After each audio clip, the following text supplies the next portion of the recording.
Do you believe that everything that we're learning about the Egyptians is everything? No. I mean, no. Our research shows that when that system switches on in the brain, the entire limbic system of the brain, the limbic brain, in our research is on fire. It is highly activated. What is the limbic system? It's the pineal, it's the pituitary, it's the thalamus, it's the hypothalamus, it's the corpus callosum.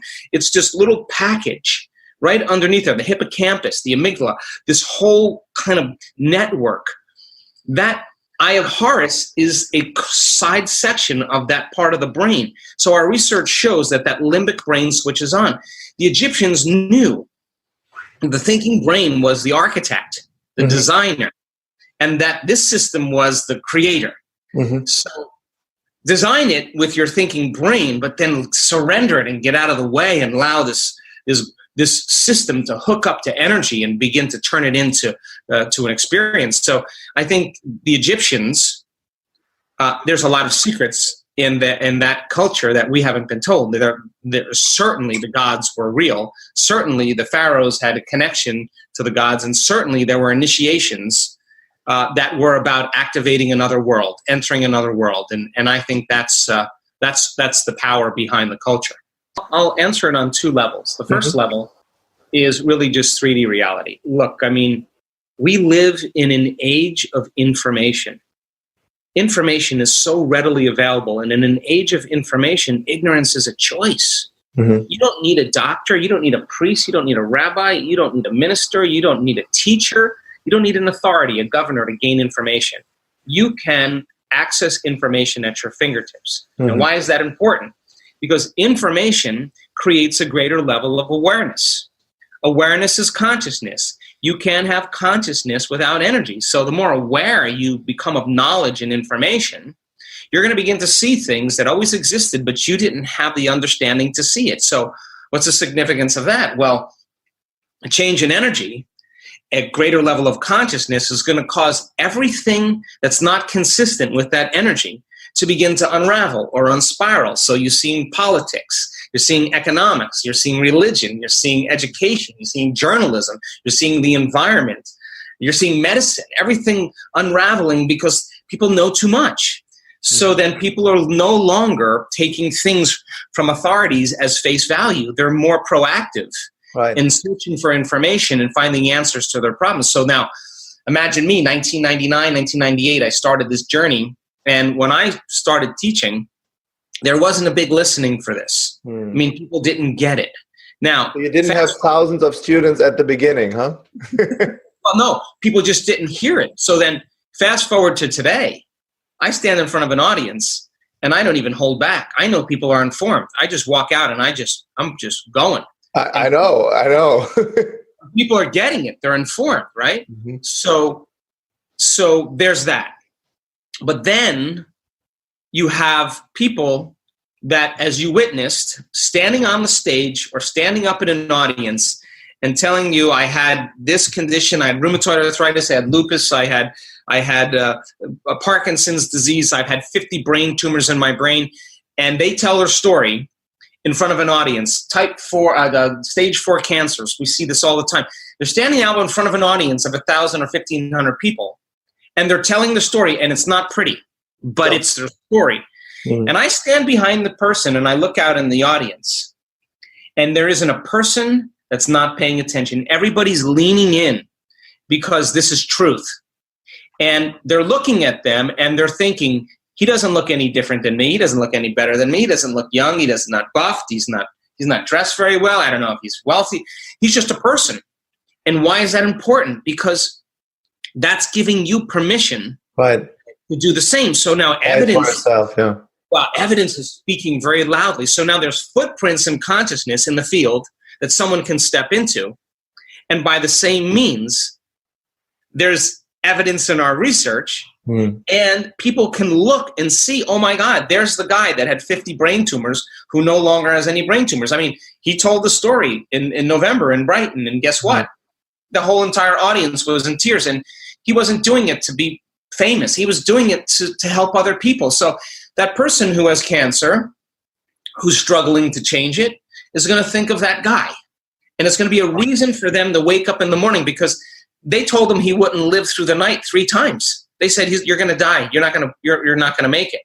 And he had 50 brain tumors, and then he had 6 in his brainstem, and he had 7 in his lungs. He's got 0.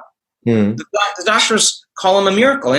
But that now is a huge footprint for someone to step into.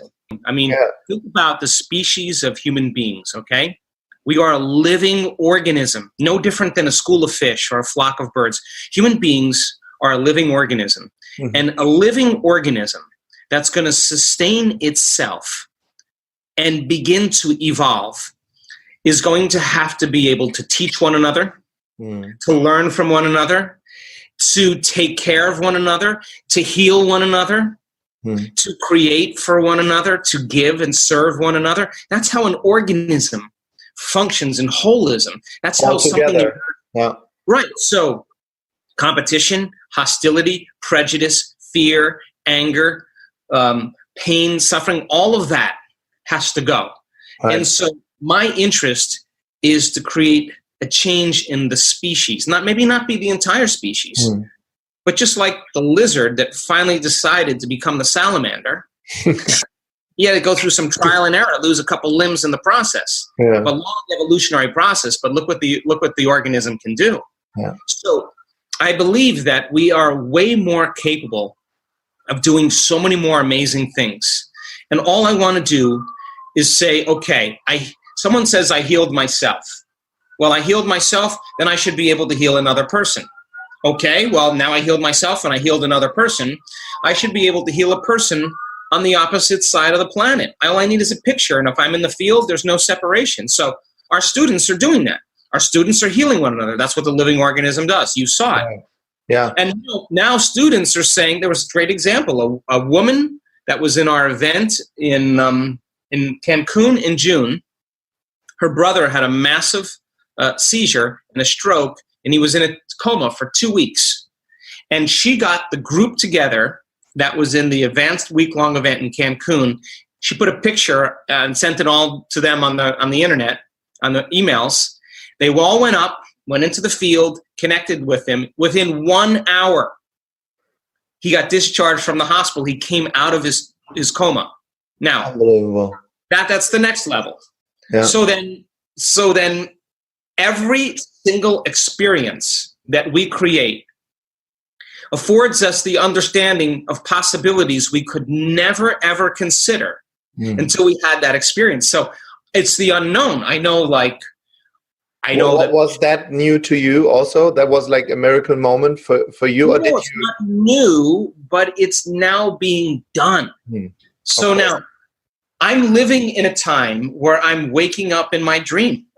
I never thought in my lifetime consciously that I would be seeing blind people seeing, deaf people hearing, tumors shrinking, Parkinson's disease going away in 1 week, people throwing their crutches down, stepping out of wheelchairs, people with strokes lifting their arms above their head and they've been paralyzed for 2 years.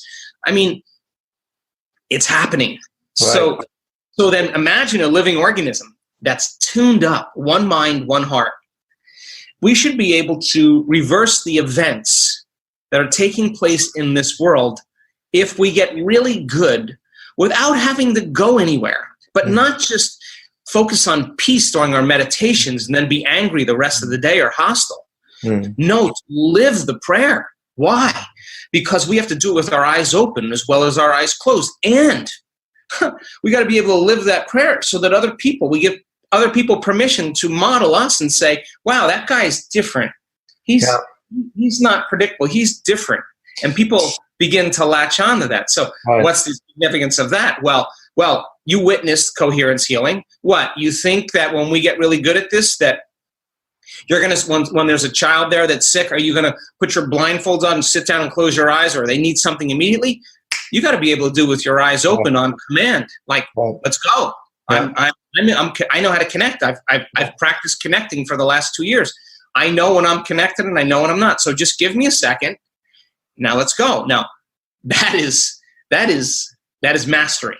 Why not? I mean, you can ask our German brain scientists. They will tell you, wow, those people who are out by the piano singing It was 1:30 in the morning. They were drinking wine. They were dancing. They were having the time of their lives. And then 6 o'clock in the morning, they all went into brain coherence. And I said, well, that's the way it should be. Why? Because every mystical experience I have, Tobias, and the profound ones, like some layer, some veil is removed. And I realize that I have it all wrong, that life is not about contracting from life. It's about engaging in life. I mean, if you think food is bad, then it's bad. I mean, because this is the world we live in. So do I not take care of my body? No, I love my body. I take care of it. I work out. I eat well. I don't overeat. I mean, I do all the right things.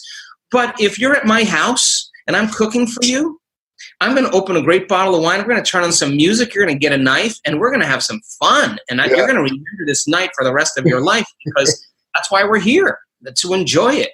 Well, I want to talk about, what I really want to talk about is the new normal. I want to create a vision for people based on the principles of the living organism that's a code of life.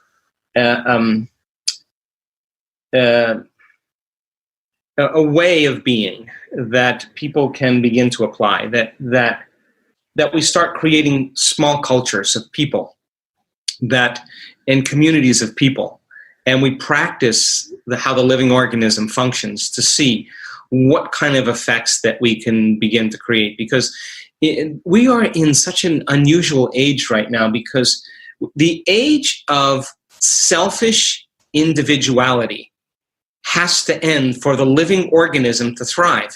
How can an organism compete with one another or murder one another and expect to thrive? So it makes sense, but there's no experiments for that. So I want to do experiments where you create communities and you have people begin to see what kind of effects, solving problems like whatever it is, plastic in the ocean, or another way to create.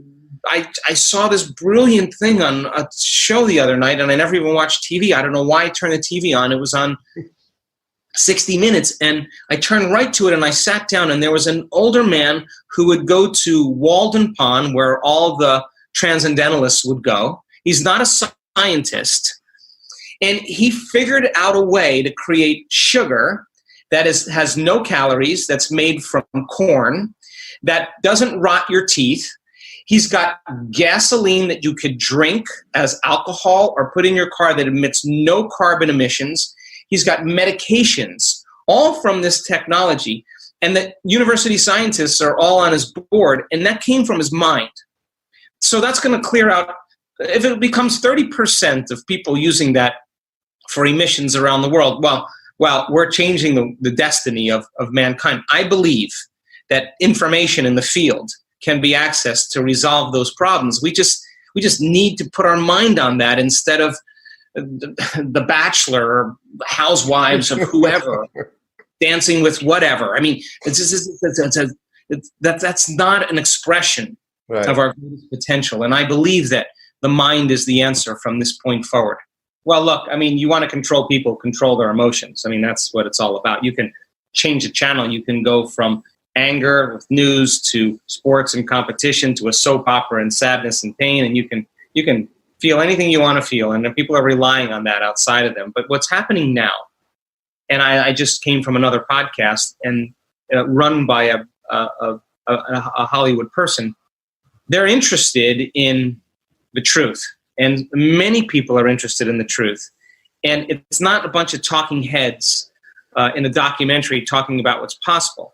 It's really showing it that it's already happened. And I do believe that in this current era, that people are looking for that, and there will be more and more of that goes on, and people are going to latch onto it, and they're going to want to know more about it. And that's, I think this is the time right now where it's not enough to know. It's just a time in history to know how. How have you and I been conditioned in our lives, and then count the thousands, hundreds of thousands of generations before us, that the unknown is usually considered right. So then you step into the unknown. People yell, "I want the unknown," and then when the mystical starts to happen, they contract. But if there's a sensibility, I did it enough times. You just kind of go, I mean, I worked so hard for that, and then when it came, I contracted. Then you start thinking the next time it happens, I'm going to relax into it. I'm going to go. So in the beginner's mind, in the beginning process, there's always resistance. The body is clinging to the past because it's afraid of the unknown. What could happen? I don't know what I'm going to do in the unknown. I don't know how I'm going to act. That's just what am I going to think? What's going to happen? So you start predicting. And the moment you start predicting, you're back into the Newtonian world, and you eliminate possibilities. So then when you start learning how to surrender, and there are degrees of surrender, you start letting go and trusting, and all of a sudden the doors of dimensions open to you. It's always blissful. It's always awakening. It's always transformative. It's always information. It always causes you to perceive a broader spectrum of reality, because the inner event is an experience. An experience enriches the circuitry in your brain. And we don't see things how they are. We see things how we are. So now, all of a sudden, you start to see more of reality. It was always there, but you didn't have the brain circuitry to perceive it. Now, what's the significance of that? Everybody doing that, you're not going to be seduced by television. Why? Because you're going to see the hidden meaning behind all of that, and you're going to be completely uncontrollable. Now you're free.